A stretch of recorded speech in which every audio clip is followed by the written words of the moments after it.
Happy Thanksgiving to everyone out there in our College Sports Rush YouTube channel family, our college football handicapping family. I hope the NFL games are going your way today, and so hopefully you got to maybe taking a little bit of break and from the family and trying to see who we got this weekend for our best bets. Let's get right to it. Paul Bunyan's axe at stake here for Minnesota in Wisconsin. Minnesota 1 and 37.5 currently at Bet Rivers. Wisconsin, all of a sudden, vote of confidence did the coach pretty good there in Wisconsin. They've won 2 of 3 and both versus ranked teams. Problem is there, both at home in Madison. Jump around. Minnesota 6-5 this year, 6-0 at home. Paul, Minnesota is a slight favorite at home. You're eyeing down the Golden Gophers here. Yeah, one of the great things about college football, Jimmy, and you mentioned it, is all the different rivalries. And some of them even have names and they play for certain objects, I guess you would say. And this one, man, you mentioned it, the battle for Paul Bunyan's axe. You know, when you've got that on the line, you can throw the records out the window. The all-time series record in the battle for Paul's axe, 63-63-8.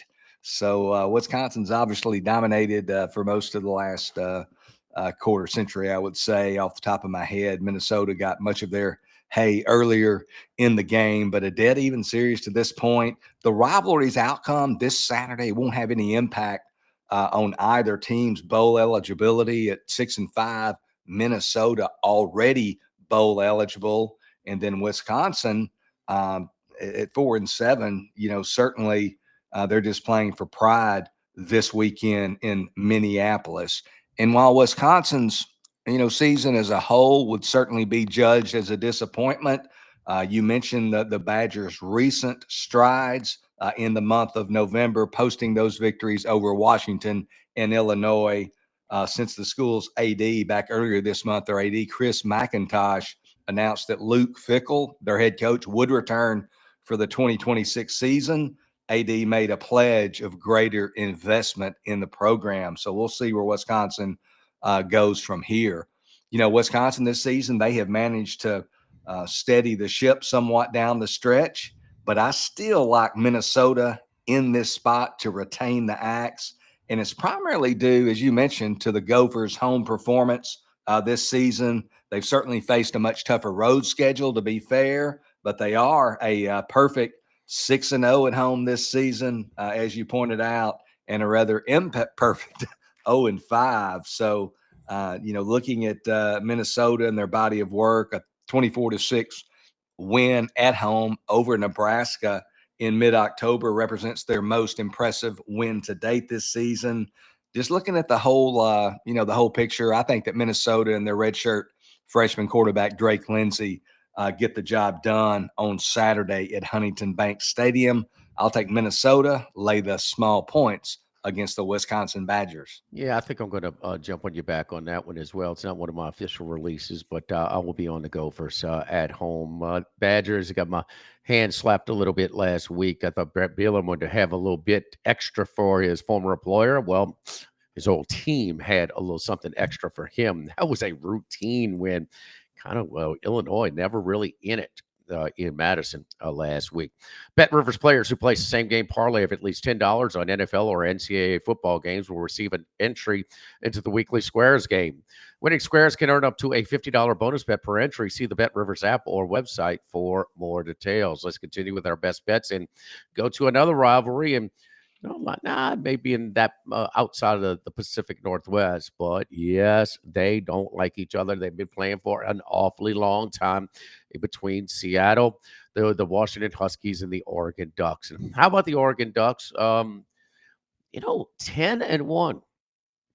But man, there's a possible logjam of 10-2 teams for the college football playoff. The way this whole thing will shake out, some are going to be happy, some will be in, some will not be. But there are going to be some quality 10-2 teams in all likelihood that will be left out of the 12-team playoff. At Bet Rivers right now, Oregon is 7-51.5, so maybe no room for error for the Ducks even after an unbelievable season. My pick for the for the Big Ten championship. Probably not going to get there, barring some Ohio State losing again. But I took it at a little bit of a price. They had a great season, but it's just a crowded house at the top of the Big Ten. Ducks playoff run versus a capable home dog here after all the pomp and circumstance, game day at Oregon, and all that fun stuff. USC coming in. Washington might be just as good as USC.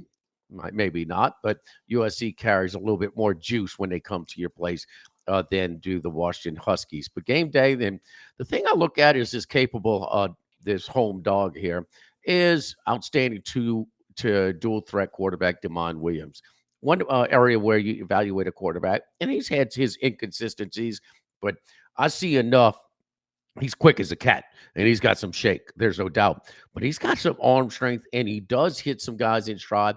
Could be a little inaccurate at time, but like some other athletes trying to play quarterback, he's got, I think, a bright future, and he refines his tools, his accuracy, and his touch a little bit more. I'd like to see him put a little bit more touch on some of his throws, a little bit more air on the deep ball. But I think the future is bright for him. One way we evaluate a quarterback is third downs. They are a top 10 out of 136 teams, top 10 in third down percentage, 52% on third down. That's excellent. They will certainly need some third downs. Dan Lanning seems to always have his team kind of ready to play, but I see a similar type of, maybe not the defensive struggle as it was in Iowa City, but I see a tight game that'll come down to the very end, just like it did in Iowa City. I'm going to take the Huskies plus a full touchdown here, plus 7 at home in Seattle. Yeah, I'm with you, Jimmy, on Demond Williams Jr. I mean, this guy, this is his first full season as a starting quarterback at the collegiate level this year for the Washington Huskies. I'm really anxious to see what he shows us in 2026. You talked about the fact, going with the fastball maybe too much. I think a lot of young quarterbacks with strong arms, they like to show it off, and No they've doubt. got to teach themselves to take a little bit off the fastball when appropriate. And then you mentioned the downfield throws maybe being a little bit too flat, not getting enough air under the ball. I think that's something that comes with experience as well as you gain confidence and learn to put touch on the ball and get it up in the air a little bit. So it's going to be interesting to see how much he evolves from his first year as a starter to his second year. He's thrown for over 2,700 yards this year. He's rushed for another 568. And if any of our listeners and watchers, viewers, so forth, have not seen Demond Williams Jr. play, certainly make a point to do it this weekend. I've had the opportunity to go to a lot of college football stadiums, and I've seen these two teams play at both stadiums. I've seen them play at Husky Stadium as they Okay. will this weekend. Also seen them play at Austin Stadium. So just two really great venues. No more beautiful sight in college football than the cell-gating there in Seattle when the Huskies play a home game. My concern, my lean and my tilt is to play probably the home underdogs in these type of games. I'm just not sure. Washington's roster is not quite at the same level as Oregon. And against Ohio State, they hung around a little bit, but only scored 6 points, 234 yards, 4.4 yards per play, 1 of 11 on third down. That was a long time ago, but I'm a little bit concerned about how they'll perform stepping up in class here. But I very well might be with you because, again, the home underdog in this type of game, they're a different team now. They've evolved some late in the season. But this is one of the more interesting games on the card. And I'm sure it's going to get a lot of betting action. Log into your Bet Rivers account each Saturday to receive 2 profit boosts for same game and standard parlays, with the profit boost dependent on the number of legs included. See the Bet Rivers app or website for more details. Let's continue. And Paolo, go to one of your picks. Let's go to the Big 12. And while we do these college football previews and win totals, back-to-back years, Willie Fritz cashed an over ticket for us on the Houston Cougars. He's good. He's really good. But something about this team this year and their last game and a close loss at home to TCU, I wonder if he's squeezed about as much juice out of this roster as possible with this 8-3 record. He had a rough roster last year. We knew he was improve it from 24 to 25, which he has. And I gotta believe with this type of season and the Tilton Fertitta type of backing, He'll improve it that much more next year. He might be one of the real players in the Big 12 next year, and I think the future is bright with Willie Fritz over at Houston. But here's Baylor at home. They've given the vote of confidence and the support from the administration to Dave Aranda, their coach. So Baylor at home, 2.5, 60.5. It does seem a little light, huh, Paul? Yeah, and you mentioned Willie Fritz, and I know you're a big fan of Coach Fritz. Man, he just does. I hate to say more with less. I don't want to disrespect his players, but man, he gets the most out of his troops. And I find it particularly interesting for those who, especially those who follow the sport closely. Connor Wigman spent his first couple of years there at Texas A&M, including last year before he was unseated by Marcel Reed. Kind of saw the writing on the wall and transferred to the University of Houston. But even though he was athletic, Wigman really didn't run the ball a whole lot at Mm. Texas A&M. He goes to Houston, and Willie Fritz doesn't have athletes all over the field. Not that he doesn't have some athletes on offense, but he says, "God, we got to use you as a runner." And Wigman is a huge weapon in their offense as a running quarterback. So look at the number of carries, if you're interested in such stuff, that he had at Texas A&M and his starts there, and how much he's running the football at the University of Houston. And it's night and day. Willie Fritz is getting the most out of his quarterback's skill set, if you will. You look at this game before the season. Baylor figured to be a double-digit favorite here the last Saturday in November, but that's why they play the games. Willie Fritz, again, has coached them up. They were a team, even though the Big 12, I still think it's just crazy.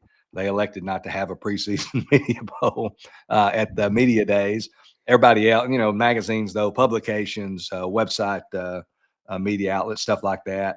Virtually everybody that put out a preseason poll on the Big 12 certainly had Houston in the lower division, and some quite far down the list. But the Cougars, they're 8-3 on the season, 5-3 in conference play. And then meanwhile, on the other end of the spectrum, Baylor was picked by some, including yours truly, to challenge for Big 12 supremacy. There was some feeling that the Bears were going to be better on defense, and it simply has just been more of the same old on the defensive side of the ball. The Bears are one of the lowest ranked Power Four defenses in all of college football. To be blunt about it, they give up over 35 points a game versus FBS opponents, over 408 yards offense, allow 5.8 yards per play. So they really hadn't been improved on defense, but their offense certainly has been predictably good with their quarterback, Sawyer Robertson. He ranks among the national leaders in passing yardage with 3,372 passing yards entering this season finale against Houston. It's been a disappointing season for Baylor, but a win over Houston this Saturday would get the Bears to 6 victories. It would qualify them for a bowl game. You've got a team, and it's pretty interesting here, this dynamic. I wish I had had been able to do some queries about how these type games come out. But you've got a team with a losing record, Baylor, 5-6, favored, albeit a small favorite and at home, but favored over a team that's 8-3. I actually thought Baylor would be favored by a field goal or more here. I just think Baylor's going to win this football game. I think they're going to close it out with a little bit of a bang. I think they beat Houston by a field goal or more there in Waco this weekend. No doubt, Paul. And before I get to the exact numbers of Connor Wegman in his rushing numbers of the 3 years at College Station and 1 year in Houston, but also my eyeballs too. I said, wait a minute, Connor Wegman's lowering his shoulder. I mean, he's running behind his pads for Houston. I'm like, wait, what's this about? So, yeah, all you need to see is Connor Wegman's willingness and toughness when he runs compared to when he was at Texas A&M. Here's the exact numbers: 3 seasons in College Station, he had 67 rushing attempts. This season at Houston, 135. So, one more than double than the 3 years in College Station. Yardage, 261 in 3 years at College Station, 526 this season at Houston. More than double there, and more than quadruple the touchdowns. 9 rushing touchdowns this year, only 2 in 3 seasons. So, yeah, those are the numbers and how much he's asking him. He's like, no, we need you. We don't have weapons all over the place. We need you to try and rush them. But Willie Fritz, yeah, he's at the top of the list, man. And some of the reasons you don't hear his names for some of the bigger jobs is because he's a little bit older. in his 60s, but still, he can coach for me any day, and he's just going to get. And don't you think, Paul, is you take that next step and just be a little bit better next year? Yeah, I mean, man, what he's done there at Houston, I really the, didn't expect much out of Houston. They just their brand, where they kind of are in the pecking order in the Big 12. You just don't think they're going to be able to assimilate the type of collective talent that you need to compete in that kind of a deep conference. But man, he just gets the job done. And when you get a quarterback and you utilize him, obviously they have gotten everything they can out of Wigman's talent, and he's been a Yeah. big part of their success this season because they've won a lot of close games and played solid defense. But yeah, it's probably excuse me, I'll probably be slapping myself upside the head for going against Willie's pick. But I think I, Baylor's going to win this game. I just think they've just he's gotten as much out of them, and maybe their record's a little bit better than their actual roster is. Actually, I know it is. All right, let's move on to the best bets and go to Oklahoma and LSU. How about this total? 10-37. Well, 10-37. Let me say this. This is I go back to since my dad's days there, the 50s, and this is LSU's worst offensive line ever. I don't know if in 1927 they had a one that was weaker, but that's a little bit before my time. But the last 70 years, this is the worst offensive line they've had. The LSU offense has struggled because of it. They've struggled against mediocre defenses. They put up one touchdown against Western Kentucky. Look at their total touchdowns. Almost half were against Southeastern Louisiana. They had 8 against them, which will skew their statistics. Now you deal with Oklahoma, who's one of the more respected, one of the better defenses, and certainly one of the better coached defenses in all of the SEC and all of college football. They're well coached. They position well. They're never out of position. They tackle well, which a lot of times wrapping up is a lost art in football. Seems like tackling has become colliding with most teams. Now with Oklahoma, they wrap up when they tackle, and also might be some bad weather, a little chilly, a little windy, and I wonder if that'll affect the basic lock for the Groza Award. And the Groza Award goes to the top kicker in college football. So Sandell for the Oklahoma Sooners, Paul. Now he's had 30 extra points, but in 23 field goal attempts. Of the 53 kicks, he said 52. That's pretty good. That's pretty good. 50 plus this year, 7 for 7. And that adds to it. How many games is he responsible for? He was 3 for 3 in the 50 plus in Neyland Stadium when they beat them. They won by 2. His kick was a difference in Bryant Denning against Alabama. How many damn wins is he responsible for himself? And it just, you talk about complimentary football. This is complementary coaching as well. You can play field position football when you got a place kicker like this. Reminds me of the old Bill Parcells New York Giants with Matt Barr when they upset San Francisco and Buffalo on their way to the title there. This is, I know 10 is a lot for a spread that's 37, but how is LSU going to score double digits in this game? Team total is around 13 and a half. That's a consideration as well. But give me the Sooners minus a 10. They're going to win to kind of to finish off this in their position right now. I know there'll be a logjam of 10 and 2 teams, but if they win, they should be in for the college football playoff. Yeah, I mean, obviously LSU, you look back at before the start of the season, and the Tigers started the season with legitimate playoff hopes. And now here they are, about to play the regular season finale, and their head coach, Brian Kelly, has been dismissed. They have an interim head coach. Their quarterback, Garrett Nussmeier, seems like he almost certainly will not play against Oklahoma in this game. So backup Michael Van Buren will go again under center for LSU. You look at LSU in their last 2 games with Van Buren under center, and he's an athletic guy. I liked him last year at Mississippi State, and he's got some athleticism, and he could be a player even in this league. But in their last 2 games against 2-win Arkansas and Western Kentucky of Conference USA, LSU has won those 2 games, won both of them, but by a whopping grand total of just 4 points. So now they have to travel to Norman to play an Oklahoma team that needs one more win to likely punch his ticket to the college football playoff. We know that Oklahoma is going to be focused on the task at hand, but you just have to wonder whether LSU will be or not. So hadn't got involved and might not, because that 10 does scare me a little bit when LSU can still play some defense. So we'll see how it goes, but I could see Oklahoma winning this game over at least a somewhat disinterested or disengaged LSU team. All right, let's go to the next pick, Paul, and your last one of the best bets, and then I have one more as well. Let's go to a rivalry in the Triangle, Raleigh, Durham, Chapel Hill. It's North Carolina going to across town to Raleigh to take on the NC State Wolfpack. Wolfpack here 7.5 and 47.5. Wolfpack on Friday night took advantage of a 4-0 turnover margin in the Florida State to win by 10 and win by double digits. Nice money line cash for me, but well, a little bit of an interesting trend or lack thereof is CJ Bailey. And CJ Bailey, the true sophomore quarterback from the South Florida area, who's caught a lot of attention from some higher resource, higher expectation programs as a possible target to be bringing their next quarterback next year. He is his last two he's thrown for season 152 and 120.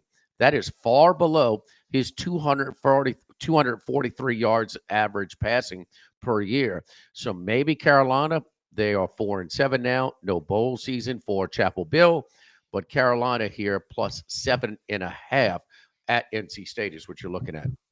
Yeah, I tell you, I was talking to Jordan Hudson, Bill Belichick's 20-something girl. No, I wasn't Bill. All right, no.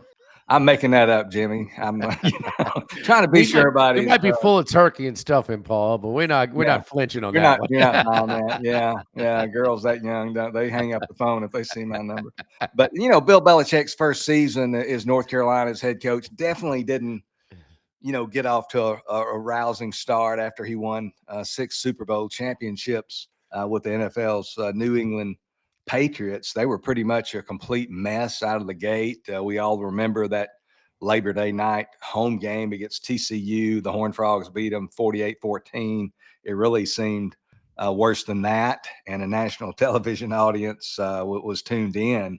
Improvement can be a relative term, but the Tar Heels they started showing some signs of life in the month of October, had narrow losses to Cal and Virginia before recording back-to-back victories over Syracuse and Stanford, not the conference's royalty, but at least victories nonetheless. This past weekend, playing at home in Chapel Hill, North Carolina, they went ahead of Duke 25-24 early in the fourth quarter. The Blue Devils, though, rally. They scored the game-winning touchdown in the game's final 2.5 minutes, so they almost got a victory against Duke. This weekend, North Carolina is going to make that. You talked about the research triangle up there with all the schools. They're going to make that short 25-mile drive from Chapel Hill to Raleigh to play rival NC State. You look at this NC State team. You mentioned the quarterback CJ Bailey.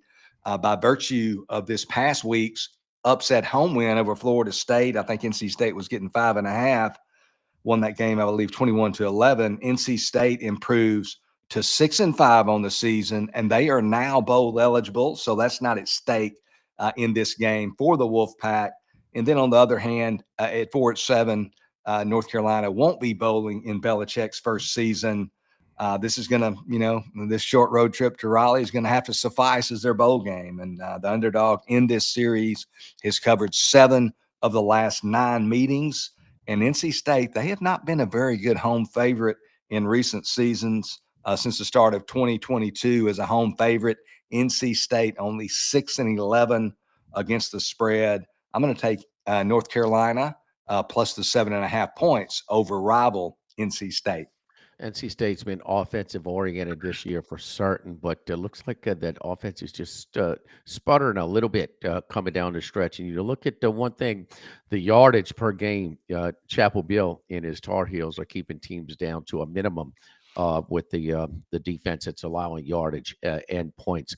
Let's look to our last one for rivalry week and go to this border war in the SEC. Missouri and Arkansas in the SEC unveiled their schedule for the next 4 years and their permanence. So these two teams will continue to play every year. Arkansas's permanents will be Missouri, Texas, and Texas A&M. I'm sorry, it's Texas. Yeah, It Texas. is. I mean, LSU, Texas, LSU, and Missouri will be their permanents moving forward. So they they'll maintain this series on an annual basis. This line jumped from 2.5 to 3, but I knew it was going to move at some point. Right now at Bet Rivers, it's 3-58. Last night it was at 2.5. Arkansas is a short number with only 2 wins. There are 2 wins over juggernauts, Alabama A&M, and well, the champions of life, Arkansas State with Butch Jones. But anyway, Missouri is out. They out first down. They had more total yards, but a -2 in the turnovers led there to their demise in Oklahoma against the Sooners. Man, I thought they were controlling that game for early, and I'm like, wait a minute. I think they're outplaying Oklahoma, and they're down 14-3. How did this happen? But I think they held Oklahoma to just 20 yards in their first 15 snaps and an 87 on their one play, an 87-yard touchdown pass. But I think Missouri, obviously, much, much better team. Arkansas's rush defense, we cited a weak rush defense for Mississippi State when the outstanding running back for Missouri went for 303 TDs in them, and I think he should have another nice day in this one with Arkansas's rush defense being so poor this season. So matchup wise, better team wise, not going to be an imposing crowd to say the least. I like the Missouri Tigers -3. I know it's going to be a public play, square bet maybe, but give me the Missouri Tigers here -3 against the Hogs. Yeah, Arkansas, they're do everything quarterback Taylor Green. He was battling a hamstring injury last week against Texas, came out of the game, was reportedly cleared to return, but interim head coach Bobby Petrino elected to stick with redshirt freshman KJ Jackson, who showed some promise. He showed that athleticism against Texas on the road in Austin. So, point I'm kind of getting at is Arkansas's quarterback situation. Who's going to start? Who's going to play the majority of the game is really kind of up in the air here. So we'll see either Taylor Green or perhaps potentially next year's quarterback for the Razorbacks, KJ Jackson. Arkansas, man, they have had some close calls and they have just been on the wrong end of it time and time again. I can't think of a better 2-10 team, kind of a dubious distinction, but I can't think of a better 2-10 team in college football in recent memory. They have, obviously the defense has just not been what it needed to be. They've been very entertaining on offense. And as you mentioned, it's always good as a handicapper to look at some of these fundamental matchups between one unit against another. And Ahmad Hardy, as you mentioned a few weeks ago, goes for 300 yards rushing. I think he's going to be able to run the football against this vulnerable Arkansas rush defense. In Missouri this year, they hadn't been able to beat the very upper echelon teams on their schedule this year, but they've taken care of business against the teams that they're supposed to beat. And Arkansas falls among that group. So, I like where you're coming from here, taking Missouri as a small favorite in Fayetteville. That's what Eli Drinkowitz has done in Columbia, Missouri. He's 25-24 in the SEC, and of his 25 wins, none are against teams that finish with a winning conference record. So they do not do well against the teams that are better when they're a dog. They do well in the favorites role. So here's another slight favorite role and a cheap number on the road here. And I would have to think that the home field advantage will be minimized because of the lack of enthusiasm from the Arkansas fan base. Happy Thanksgiving to everyone out there, and we will hope that you enjoy your day today and eat a lot of turkey, get some winners for you this weekend, and we'll just we appreciate you guys all season long. We'll be doing conference championship week next week, and then the playoffs and the bowl season all the way through the end of the college football season. For Paul Stone and the rest of our production crew here in the Bet Rivers Sports the Bet Rivers podcast, we appreciate it. Happy Thanksgiving. We'll see you next week.